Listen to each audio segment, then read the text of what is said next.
ലോക ചരിത്രത്തിൽ അധികാരത്തിനും മണ്ണിനും പൊന്നിനും വേണ്ടി എത്രയോ യുദ്ധങ്ങൾ നടന്നിട്ടുണ്ട് അല്ലേ? എന്നാൽ ഒരു പഴയ ബക്കറ്റിന് വേണ്ടി 32,000-ലധികം സൈനികർ അണിനിരന്ന് ഒരു ഭീകര യുദ്ധം ചെയ്ത കഥ നിങ്ങൾ കേട്ടിട്ടുണ്ടോ? കേൾക്കുമ്പോൾ തികച്ചും തമാശയായി തോന്നാം. എന്നാൽ ചരിത്രം പരിശോധിച്ചാൽ നമുക്ക് മനസ്സിലാകും, മനുഷ്യർ തമ്മിൽ നടന്നിട്ടുള്ള പോരാട്ടങ്ങളിൽ ഭൂരിഭാഗവും മണ്ണോ പെണ്ണോ അധികാരമോ മതവിശ്വാസമോ ഒക്കെ കാരണമായാണ് സംഭവിച്ചിട്ടുള്ളത്. അതിനിടയിലാണ് തികച്ചും വിചിത്രമായ ഈ സംഭവം. വെറും ഒരു ബക്കറ്റ് ആയിരക്കണക്കിന് മനുഷ്യരുടെ രക്തമൊഴുക്കിയ ഒരു വൻ യുദ്ധത്തിലേക്ക് വഴിമാറിയ കഥ. ഇത് വെറും ഒരു കേട്ടുകേൾവിയോ നാടോടി കഥയോ അല്ല. AD 14-ാം നൂറ്റാണ്ടിൽ, കൃത്യമായി പറഞ്ഞാൽ AD 1325-ൽ ഇറ്റലിയിൽ നടന്ന ഒരു ചരിത്ര സംഭവമാണ് the war of the bucket അഥവാ സാപ്പോളിനോ യുദ്ധം എന്ന പേരിൽ ഈ പോരാട്ടം ലോക ചരിത്ര താളുകളിൽ രേഖപ്പെടുത്തപ്പെട്ടിരിക്കുന്നു. വെറും ഒരു മരത്തിന്റെ ബക്കറ്റിന്റെ പേരിൽ നടന്ന ഈ ഒരു ഒറ്റ ദിവസത്തെ പോരാട്ടത്തിൽ 2000-ഓളം മനുഷ്യർക്കാണ് ജീവൻ നഷ്ടപ്പെട്ടത്. ഈ വിചിത്രമായ യുദ്ധത്തിന്റെ പശ്ചാത്തലം മനസ്സിലാക്കണമെങ്കിൽ നമ്മൾ 14-ാം നൂറ്റാണ്ടിലെ ഇറ്റലിയിലേക്ക് ഒന്ന് കണ്ണോടിക്കേണ്ടി വരും. അക്കാലത്ത് ഇന്നത്തെ പോലെ ഏകീകൃതമായ ഒരു ഇറ്റലി ആയിരുന്നില്ല. പകരം സ്വതന്ത്രമായ നിരവധി ചെറിയ നഗര രാജ്യങ്ങളായി ഇറ്റലി ചിതറിക്കിടക്കുകയായിരുന്നു. ഈ നഗര രാജ്യങ്ങൾക്കിടയിൽ നിരന്തരം അധികാര വടംവലികളും അതിർത്തി തർക്കങ്ങളും നിലനിന്നിരുന്നു. അതിലുമേറെ പ്രാധാന്യമുള്ള മറ്റൊരു രാഷ്ട്രീയവും മതപരവുമായ ചേരിതിരിവ് അന്ന് യൂറോപ്പിലുടനീളം ഉണ്ടായിരുന്നു. സാക്ഷാൽ മാർപ്പാപ്പയെ പിന്തുണയ്ക്കുന്ന ഗുൽഫുകളും വിശുദ്ധ റോമൻ ചക്രവർത്തിയെ പിന്തുണയ്ക്കുന്ന ഗിബെല്ലിനുകളും തമ്മിലുള്ള പോരാട്ടമായിരുന്നു അത്. ഇറ്റലിയിലെ വളരെ പ്രമുഖമായ രണ്ട് അയൽ നഗരങ്ങളായിരുന്നു ബൊളോണയും മൊഡേനയും. ബൊളോണ നഗരം സാക്ഷാൽ മാർപ്പാപ്പയുടെ, അതായത് പോപ്പിന്റെ കടുത്ത അനുയായികളായിരുന്നു. എന്നാൽ അയൽപ്പക്കത്തുള്ള മൊഡേന നഗരമാകട്ടെ വിശുദ്ധ റോമൻ ചക്രവർത്തിയോട് ചായ്വ് പുലർത്തുന്നവരുമായിരുന്നു. ആശയപരമായും രാഷ്ട്രീയമായും ഈ രണ്ട് നഗരങ്ങളിലെ ജനങ്ങളും ഭരണാധികാരികളും തമ്മിൽ കടുത്ത ശത്രുതയിലാണ് കഴിഞ്ഞിരുന്നത്. കണ്ടാൽ കൊല്ലുന്ന അവസ്ഥയായിരുന്നു ഇരുപക്ഷത്തും. വഴിയിൽ വെച്ച് കണ്ടുമുട്ടിയാൽ പോലും അവർ തമ്മിൽ വാളെടുക്കുമായിരുന്നു. ഇത്തരത്തിൽ വർഷങ്ങളായി പുകഞ്ഞുകൊണ്ടിരുന്ന ശത്രുതയും വൈരാഗ്യവും ഏത് നിമിഷവും പൊട്ടിത്തെറിക്കാവുന്ന ഒരവസ്ഥയിലായിരുന്നു എത്തി നിന്നിരുന്നത്. അതുകൊണ്ട് തന്നെ ചെറിയൊരു തീപ്പൊരി വീണാൽ പോലും വലിയൊരു യുദ്ധം ഉണ്ടാകുമെന്ന അവസ്ഥയായിരുന്നു. അങ്ങനെ ഇരിക്കെയാണ് ആ അപ്രതീക്ഷിത സംഭവം നടക്കുന്നത്. ഒരു ദിവസം രാത്രിയിൽ നഗരാതിർത്തിയിൽ കാവൽ നിന്നിരുന്ന മൊഡേനക്കാരായ ഏതാനും പട്ടാളക്കാർക്ക് വിചിത്രമായ ഒരാശയം തോന്നി. അയൽപ്പക്കത്തെ ശത്രു നഗരമായ ബൊളേനയിൽ ഒന്ന് ഒളിച്ചും പാത്തും കയറി കണ്ടുവരാം. അതിർത്തി കടന്ന് അവർ രഹസ്യമായി ബൊളോണ നഗരത്തിലേക്ക് കടന്നുകൂടി. രാത്രി കാഴ്ചകളൊക്കെ ആസ്വദിച്ച് നഗരമധ്യത്തിലൂടെ നടക്കുമ്പോൾ അവർ അവിടെ ഒരു പ്രധാനപ്പെട്ട പൊതുകിണർ കണ്ടു. അപ്പോഴാണ് ആ പട്ടാളക്കാരിൽ ഒരുത്തന് ഒരു കുസൃതി തോന്നുന്നത്. ബൊളോണക്കാരെ ഒന്ന് പറ്റിക്കാം, അവർക്ക് ചെറിയൊരു പണി കൊടുക്കാം. അതിനായി കിണറ്റിൽ വെള്ളം കോരാൻ ഉപയോഗിച്ചിരുന്ന മരത്തിന്റെ ഒരു ബക്കറ്റ് അങ്ങ് എടുത്താലോ? പിന്നീട് ഒന്നും അവർ ആലോചിച്ചില്ല. അല്പം പോലും സമയം കളയാതെ കിണറ്റിൽ വെള്ളം കോരുവാൻ ഉപയോഗിച്ചിരുന്ന തടി കൊണ്ടുള്ള ആ ബക്കറ്റ്, അതിലെ കയറടക്കം അവർ അടിച്ചു മാറ്റി. ബക്കറ്റും തൂക്കിപ്പിടിച്ച് അവർ സ്വന്തം നഗരമായ മൊഡേനയിലേക്ക് മടങ്ങി. ചില ചരിത്രരേഖകളിൽ പറയുന്നത് ഈ ബക്കറ്റിൽ ബൊളോണക്കാർ സൂക്ഷിച്ചിരുന്ന ചില വസ്തുക്കളോ സ്വത്തോ ഒക്കെ ഉണ്ടായിരുന്നു എന്നാണ്. എന്നാൽ മറ്റു ചില ചരിത്രകാരന്മാർ പറയുന്നത് ശത്രുക്കളെ അപമാനിക്കാനും കളിയാക്കാനും വേണ്ടി മാത്രമാണ് മൊഡേനയിലെ പട്ടാളക്കാർ ഈ ബക്കറ്റ് മോഷ്ടിച്ചത് എന്ന്. കാരണം എന്തായാലും ഈ കൊച്ചു മോഷണം വലിയൊരു വിനാശത്തിന്റെ തുടക്കമായിരുന്നു. നേരം പുലർന്നപ്പോൾ ബൊളോണയിലെ ജനങ്ങൾ നഗരത്തിലെ പൊതുകിണറ്റിൽ വെള്ളം കോരാനെത്തി. എന്നാൽ കിണറ്റിലെ ബക്കറ്റ് കാണാനില്ല. ആരെങ്കിലും അത് അടിച്ചു മാറ്റി കൊണ്ടുപോയതാണെന്ന് മനസ്സിലാക്കിയ ജനങ്ങൾ വിവരമറിഞ്ഞ് ചുറ്റും കൂടി. മൊഡേണയിലെ പട്ടാളക്കാരാണ് രാത്രിയിൽ വന്ന് ബക്കറ്റ് മോഷ്ടിച്ചു കൊണ്ട് പോയതെന്ന് അവിടുത്തെ കാവൽക്കാർ വഴി ജനങ്ങൾ അറിഞ്ഞു. തങ്ങളുടെ അതിർത്തിക്കുള്ളിൽ കടന്ന് ഒരു ബക്കറ്റ് അടിച്ചു മാറ്റിക്കൊണ്ടു പോയത് ബൊളോണയിലെ ഭരണാധികാരികൾക്കും ജനങ്ങൾക്കും വൻ നാണക്കേടായി തോന്നി. ഇത് കേവലം ഒരു ബക്കറ്റിന്റെ വിഷയമല്ല, മറിച്ച് തങ്ങളുടെ രാജ്യത്തിന്റെ ആത്മാഭിമാനത്തിന്റെ പ്രശ്നമാണെന്ന് ബൊളോണക്കാർ കരുതി. ഉടൻ തന്നെ ബൊളോണയിലെ അധികൃതർ മൊഡേനയിലേക്ക് സന്ദേശം അയച്ചു.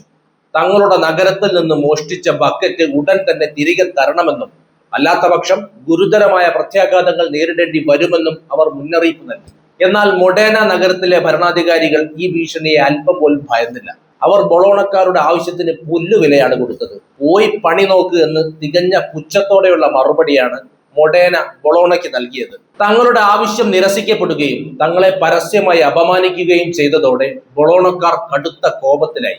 തങ്ങളുടെ അഭിമാനം സംരക്ഷിക്കാനായി അവർ മൊഡേനയ്ക്കെതിരെ ഔദ്യോഗികമായി യുദ്ധം പ്രഖ്യാപിച്ചു. യുദ്ധം പ്രഖ്യാപിച്ചതോടെ ബൊളോണ നഗരം വലിയൊരു സൈനിക നീക്കത്തിന് തുടക്കമിട്ടു. തങ്ങളുടെ മാനം വീണ്ടെടുക്കാൻ അവർ കൂറ്റൻ സൈന്യത്തെ അണിനിരത്തി. 30,000-ഓളം വരുന്ന കാലാൾപ്പടയും 2,000-ഓളം വരുന്ന കുതിരപ്പടയാളികളും ഉൾപ്പെടെ 32,000-ലധികം വരുന്ന വൻ സൈന്യമാണ് ബൊളോണയിൽ നിന്ന് യുദ്ധത്തിനായി പുറപ്പെട്ടത്. അന്നത്തെ കാലത്ത് ഇതൊരു ഭീമമായ സൈന്യമായിരുന്നു. ബൊളോണയുടെ ഈ പടുകൂറ്റൻ സൈന്യം മൊഡേനയെ ലക്ഷ്യമാക്കി പടയോട്ടം തുടങ്ങി. എന്നാൽ മൊഡേനയിലെ സ്ഥിതി എന്തായിരുന്നു എന്നറിയാമോ? ബൊളോണക്കാരുമായി താരതമ്യം ചെയ്യുമ്പോൾ മൊഡേനക്കാർ സൈനിക ബലത്തിൽ വളരെ പിന്നിലായിരുന്നു. കേവലം 5000-ഓളം വരുന്ന കാലാൾപ്പടയും 2000-ഓളം വരുന്ന കുതിരപ്പടയാളികളും മാത്രമാണ് മൊഡേനയ്ക്ക് ഉണ്ടായിരുന്നത്. അതായത് ആകെ 7000 പട്ടാളക്കാർ. ശത്രു സൈന്യം തങ്ങളെക്കാൾ 4 ഇരട്ടിയിലധികം ഉണ്ടെന്നറിഞ്ഞിട്ടും യുദ്ധവീരന്മാരായ മൊഡേനക്കാർ ഒട്ടും കുലുങ്ങിയില്ല. സ്വന്തം മണ്ണ് സംരക്ഷിക്കാനും ബൊളോണയെ പാഠം പഠിപ്പിക്കാനും അവർ ഉറച്ചു നിന്നു. അവർ തന്ത്രപരമായി പ്രതിരോധം തീർക്കാൻ തയ്യാറായി. AD 1325 നവംബർ 15 വൈകുന്നേരം മൊഡേനയ്ക്ക് സമീപമുള്ള സാപ്പോളിനോ എന്ന പ്രദേശത്ത് വെച്ച് ഇരു സൈന്യങ്ങളും മുഖാമുഖം കണ്ടുമുട്ടി. അവിടെ വെച്ച് കനത്ത യുദ്ധം പൊട്ടിപ്പുറപ്പെട്ടു. കുന്നിൻ പ്രദേശമായ സാപ്പോളിനയിൽ വെച്ച് നടന്ന ഈ പോരാട്ടത്തിൽ എണ്ണത്തിൽ വളരെ കുറവായിരുന്നിട്ടും മൊഡേനക്കാർ അതിശയകരമായ തന്ത്രങ്ങളാണ് പുറത്തെടുത്തത്. ശത്രുക്കളുടെ വൻ സൈന്യത്തെ കണ്ട് ഭയക്കാതെ അതിശക്തമായും തന്ത്രപരമായും അവർ പ്രത്യാക്രമണം നടത്തി. സൂര്യൻ അസ്തമിക്കുന്നതിന് തൊട്ടു മുമ്പ് തുടങ്ങിയ പോരാട്ടം കേവലം 2 മണിക്കൂറുകൾ മാത്രമാണ് നീണ്ടുനിന്നത്. എന്നാൽ ആ 2 മണിക്കൂറുകൾക്കുള്ളിൽ രക്തപ്പുഴ തന്നെ അവിടെ ഒഴുകിയിരുന്നു. എണ്ണത്തിൽ ഒരുപാട് ഇരട്ടി ആളുകൾ ഉണ്ടായിരുന്നിട്ടും ബൊളോണക്കാർക്ക് മൊഡേനയുടെ ആസൂത്രിതമായ പ്രത്യാക്രമണത്തിന് മുന്നിൽ പിടിച്ചു നിൽക്കാനായില്ല. ബൊളോണയുടെ സൈന്യത്തിൽ കടുത്ത അരാജകത്വവും പരിഭ്രാന്തിയും പടർന്നു പിടിച്ചു. ഒടുവിൽ വൻ സൈന്യവുമായി വന്ന ബൊളോണക്കാർ യുദ്ധക്കളത്തിൽ നിന്ന് ജീവനും കൊണ്ട് ഓടിയൊളിക്കാൻ തുടങ്ങി. അതിശക്തമായ പോരാട്ടത്തിനൊടുവിൽ വിധി മൊഡേനയ്ക്ക് അനുകൂലമായി. കേവലം 7000 പേരുള്ള മൊഡേന സൈന്യം 32,000 വരുന്ന കൂറ്റൻ ബൊളോണ സൈന്യത്തെ അടിയറവ് പറയിച്ചു. യുദ്ധത്തിൽ വിജയിച്ചിട്ടും മൊഡേനക്കാർ അവിടം കൊണ്ടൊന്നും നിർത്തിയില്ല. അവർ പിന്മാറിയ ബൊളോണ സൈന്യത്തെ പിന്തുടർന്ന് ബൊളോണ നഗരത്തിന്റെ വാതിൽക്കൽ വരെ എത്തി. ബൊളോണക്കാരുടെ നഗര കവാടങ്ങൾക്ക് മുന്നിൽ നിന്ന് അവർ ശത്രുക്കളെ പരസ്യമായി കളിയാക്കുകയും പരിഹസിക്കുകയും ചെയ്തു. എന്നിട്ട് ബൊളോണ നഗരത്തിന് പുറത്തുള്ള മറ്റൊരു കിണറ്റിൽ നിന്ന് രണ്ടാമതൊരു ബക്കറ്റ് കൂടി അവർ അടിച്ചുകൊണ്ടുപോയി. തങ്ങളെ ആക്രമിക്കാൻ വന്നവർക്ക് നൽകിയ അവിസ്മരണീയമായ മറുപടിയായിരുന്നു അത്. ഈ യുദ്ധത്തിൽ ഉണ്ടായ നാശനഷ്ടങ്ങൾ വളരെ വലുതായിരുന്നു. കേവലം ഒരു മര ബക്കറ്റിന്റെ പേരിൽ തുടങ്ങിയ ഈ ഒറ്റ ദിവസത്തെ യുദ്ധത്തിൽ 2000-ഓളം സൈനികർക്കാണ് ജീവൻ നഷ്ടപ്പെട്ടത്. 2 പക്ഷത്തും വലിയ തോതിൽ രക്തച്ചൊരിച്ചിലുണ്ടായി. എങ്കിലും എത്ര നാശനഷ്ടങ്ങൾ ഉണ്ടായിട്ടും ബൊളോണക്കാർ എത്ര യാചിച്ചിട്ടും മൊഡേനക്കാർ ആ ബക്കറ്റ് തിരികെ നൽകാൻ തയ്യാറായില്ല.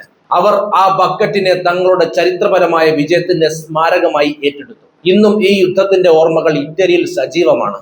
മൊഡേനക്കാർ വിജയിച്ചു സ്വന്തമാക്കിയ ആ വിഖ്യാത ബക്കറ്റ് ഇപ്പോഴും ഇറ്റലിയിലെ മൊഡേന നഗരത്തിൽ ഭദ്രമായി സൂക്ഷിച്ചു വെച്ചിട്ടുണ്ട്. മൊഡേനയിലെ ചരിത്ര പ്രസിദ്ധമായ ഗിർലാൻഡീന ടവറിലാണ് ആ ബക്കറ്റ് തൂക്കിയിട്ടിരിക്കുന്നത്. അതോടൊപ്പം തന്നെ അവിടുത്തെ ടൗൺ ഹാളിൽ ഇതിന്റെ ഒരു പകർപ്പും ജനങ്ങൾക്ക് കാണാനായി പ്രദർശനത്തിന് വെച്ചിട്ടുണ്ട്.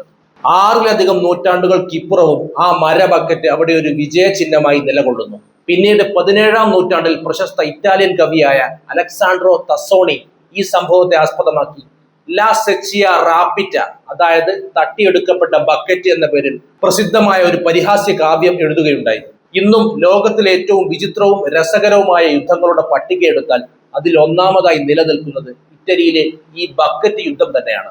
വെറും ഒരു ബക്കറ്റിന് വേണ്ടി ആയിരങ്ങൾ ജീവൻ വെടിഞ്ഞ ഈ സംഭവം നമ്മളെ ഓർമ്മിപ്പിക്കുന്നത് ഒന്നു മാത്രമാണ്: മനുഷ്യന്റെ അഹങ്കാരവും ശാഠ്യവും പിടിവാശിയും അതിര് കടന്നാൽ അതിന് കാരണമാകുന്നത് നിസ്സാരമായ എന്തോ ഒരു വസ്തു ആണെങ്കിൽ പോലും അത് വരുത്തി വെക്കുന്ന വിനാശം വളരെ വലുതായിരിക്കും. അപ്പോൾ ഈ ബക്കറ്റ് യുദ്ധത്തെക്കുറിച്ചുള്ള വിവരങ്ങൾ നിങ്ങൾക്ക് ഇഷ്ടപ്പെട്ടു എന്ന് കരുതുന്നു. ചരിത്രത്തിലെ ഇത്തരം രസകരമായ കഥകളുമായി നമുക്ക് വീണ്ടും കാണാം. നന്ദി.